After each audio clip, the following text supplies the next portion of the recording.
Welcome to our channel. Today we how to enable disputing a billing error through Synchrony step by step clearly. To begin, gather all relevant documents related to your billing statement.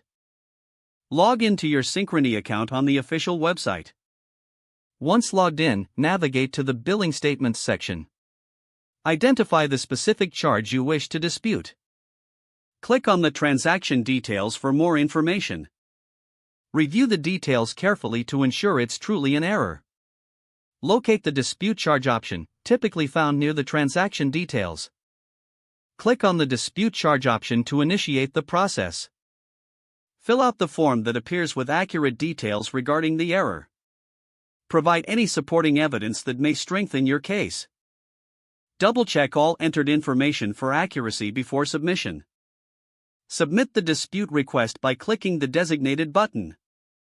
You will receive a confirmation message indicating your dispute has been filed. Check your email for updates regarding your dispute status.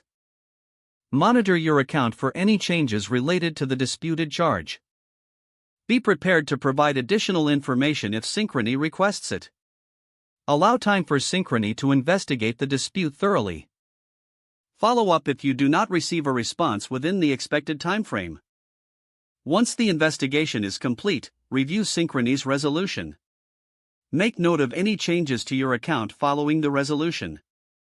Document the entire process for your records in case further action is needed. If the page does not load, refresh the browser or try again in a private or incognito window. Make sure you are using the correct email address, then retype it carefully to avoid small typos.